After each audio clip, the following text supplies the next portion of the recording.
O autismo é um transtorno global do desenvolvimento, caracterizado por alterações na comunicação, na interação social e no uso de imagens. É considerado o centro dos transtornos do espectro autista, que também inclui a síndrome de Asperger e o transtorno do desenvolvimento pervasivo. Em 1911, o termo autismo foi criado por Eugene Bleuer para explicar a fuga da realidade como um sintoma da esquizofrenia. Em 1943, o médico austríaco Leo Kanner descreveu o autismo pela primeira vez. Segundo a ONU, atualmente a doença atinge cerca de 70 milhões de pessoas em todo o mundo, embora poucas a conheçam ou saibam explicá-la. Eu sei que são pessoas que têm uma dificuldade muito grande de se comunicar, de entender como funciona a sociabilidade entre as pessoas. Vivem num mundo onde... tem modos distintos de lidar com sentimentos, com a realidade em geral, né? Mas eu sei pouca coisa sobre autismo, realmente. Nunca conheci uma pessoa portadora de autismo. O mais próximo que eu sei é um caso que eu tive na família, mas é de um primo distante. Ele frequenta psicólogo,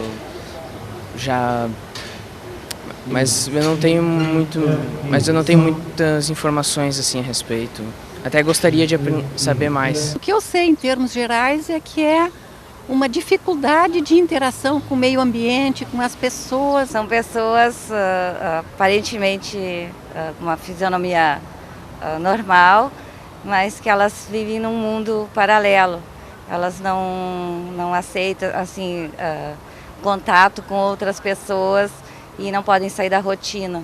Para mim, na verdade, o autismo tem a ver com a questão de sociabilidade, onde a criança ela não consegue ter essa facilidade de comunicação e de se envolver e, ao mesmo tempo, ter um vínculo materno, né? Eu acredito muito nessa questão de que a criança ela pode ter alguma falha aí na relação materna e, por isso, ela não consegue formalizar essa questão da angústia, da separação. Quem tem qualquer problema de saúde na família sabe o quanto é importante buscar as causas, conhecer o diagnóstico e saber como enfrentar isso e, quem sabe, como encontrar uma solução, uma cura. Muito importante porque aí tu vai poder dar assistência às pessoas, vai conseguir tratar elas de um modo que elas se sintam mais confortáveis, mais aptas a lidar mesmo com as pessoas, com outras pessoas que não são portadoras, entender como funciona o mundo à volta delas, né?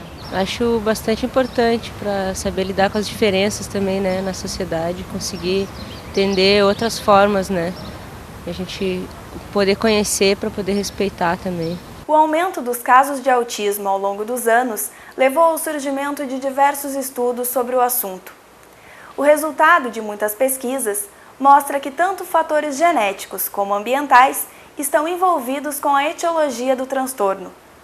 Para debater sobre esse tema, o Pesquisa em Pauta de hoje apresenta uma entrevista com a médica e professora da URGS, Lavínia Schiller Facchini. Acompanhe! Como se deu o seu interesse por estudar os fatores ambientais e genéticos de alguns transtornos? Bom, então, assim, a questão do autismo, transtorno de desenvolvimento, é interessante porque são doenças muito prevalentes, né? E que pouco se conhece ainda sobre o que causa. Se sabe que irmãos têm muito mais probabilidade de serem afetados do que não irmãos, então tem bastante evidências que haja componente genético, mas não se conhece quais componentes genéticos. Por outro lado, se sabe também que influências ambientais durante a gravidez, intrauterinas, medicações e outras coisas podem predispor também, tá?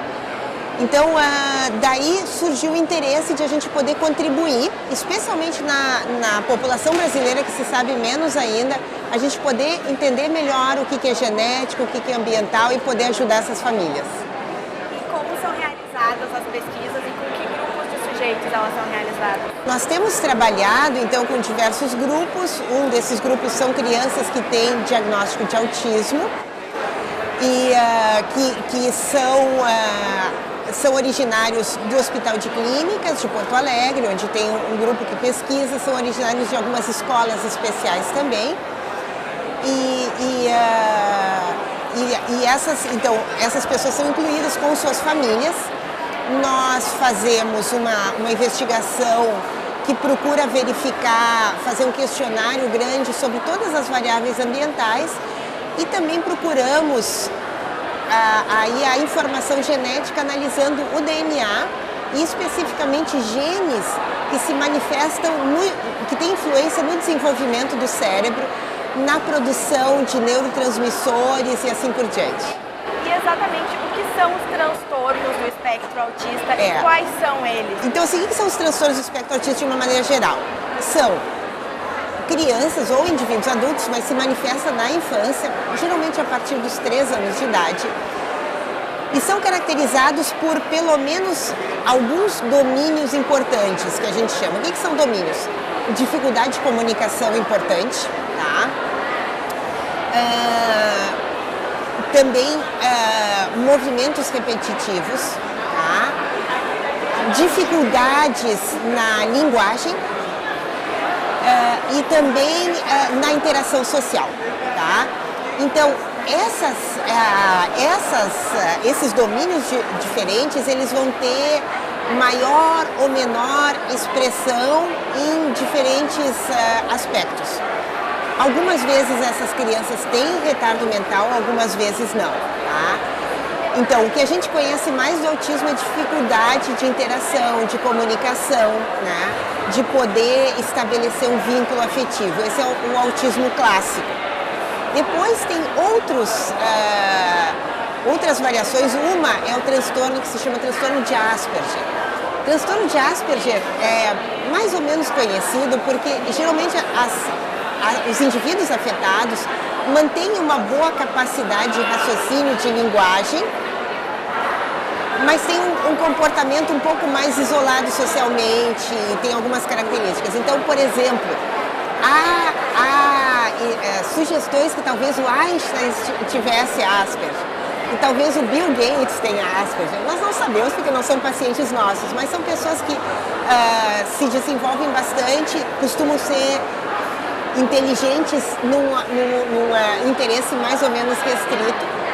E tem outros transtornos do desenvolvimento que têm algumas dessas características que eu te falei, mas não chegam a ficar num quadro mais completo, tá? Então, é um grupo grande e que a frequência tem aumentado muito nos últimos anos. Boa parte desse aumento da frequência pode ser principalmente porque o diagnóstico melhorou. Então, crianças que antes, ou indivíduos que não eram diagnosticados, agora começaram a ser diagnosticados. Então, professora, como a genética está associada a estes transtornos? Tá. Essa é uma pergunta super interessante. Então, assim, os transtornos do espectro autista algumas vezes estão associados com algumas síndromes conhecidas, tá? Mesmo síndrome de Down, algumas crianças com síndrome de Down têm mais propensão a desenvolver autismo que outras. Existe algumas síndromes, uma síndrome chamada síndrome do X frágil, é um problema num gene no cromossomo X, que também está associado ao autismo. Mas tem aquele autismo chamado autismo clássico, idiopático, que a criança não tem uma síndrome genética conhecida e tem autismo. É nesse grupo que a gente tem estudado mais. Uma das coisas mais recentes e interessantes que a gente está investigando agora são pequenas alterações no material genético que mudam o número de cópias de alguns genes, tá? Se chama variação de número de cópias de genes. Então, genes são aquelas unidades do nosso material genético que produzem alguma coisa importante, tá? Alguma proteína, enzima, enfim, falando de uma maneira simples, tá? E a gente sabe agora que as pessoas não só têm variações nesses genes, tipo um para cor de olhos de uma maneira ou de outra, mas algumas pessoas têm maior número de cópias de um determinado gene do que outro. E essas variações em números de cópias muitas vezes afetam genes que vão se manifestar no metabolismo, no desenvolvimento do sistema nervoso central. E tem se observado que praticamente 30% das crianças com esse autismo clássico idiopático, sem estar associado com síndromes conhecidas, tem variações apresentam alterações nesses genes que tem variação de número de cópias. Então, um projeto que a gente está desenvolvendo agora é para verificar nesses nossos pacientes tentar identificar essas variações e tentar entender como é que elas influenciam o desenvolvimento do sistema nervoso central e como é que isso pode se expressar em termos de autismo. Sim. E o que são os agentes teratogênicos? Tá. Os agentes teratogênicos são a outra face da moeda. A gente chama de agentes teratogênicos uma série de substâncias ou agentes físicos como radiação ou medicamentos ou infecções que um bebê durante a gravidez pode estar exposto e isso levar a alguma alteração permanente depois na vida pós-natal. Então nós temos investigado agora também substâncias que durante a gravidez podem, se não causar o autismo, porque no autismo ela se chama multifatorial, ou seja, são causas genéticas e uma contribuição ambiental, mas fatores que podem predispor ao autismo ou proteger, tá? Então, algumas infecções maternas, mesmo rubéola que a mãe tenha durante a gravidez, pode predispor ao aparecimento de autismo na prole, no bebê. Que relação há, então, entre as características familiares e esses agentes teratogênicos e também ambientais, né, para o desenvolvimento desses transtornos do espectro autista e até de outros transtornos? O que a gente sabe é que o autismo tem uma agregação familiar importante, ou seja, parentes em primeiro grau, seja pais ou irmãos, quando a gente tem um paciente com autismo, a gente vai observar na família, se não autismo completo, algumas características do autismo, tá? Então, um interesse restrito, dificuldade de linguagem, dificuldade de interação social. Esses componentes do autismo costumam ser mais frequentes, ou seja, a herdabilidade do autismo é bastante alta. Em parte, a herdabilidade ela pode ser de causa genética, mas também por características ambientais compartilhadas, tá? O que a gente sabe agora que foi excluído, e isso é importante, da questão do autismo, é que até a década de 70 ou mesmo 80 existia uma teoria que se chamava da mãe geladeira. O que era a mãe geladeira? Que mulheres altamente intelectualizadas e que tivessem uma vida profissional de sucesso tratariam seus filhos de uma maneira mais fria, e por isso a mãe geladeira, e isso causaria autismo. Isso não existe mais, essa teoria, ela foi completamente mostrada, se mostrou que ela é completamente falsa, porque o autismo, as causas ambientais que a gente procura são muito precoces. No desenvolvimento do sistema nervoso central é uma coisa muito precoce pré-natal. E não tem a ver com uma falha de criação da criança, uma falha de apego. Isso não causa autismo. Pode causar outros problemas, neurose, coisa, mas não autismo. Qual as dificuldades de estudar esses fatores teratogênicos e ambientais? A dificuldade principal é que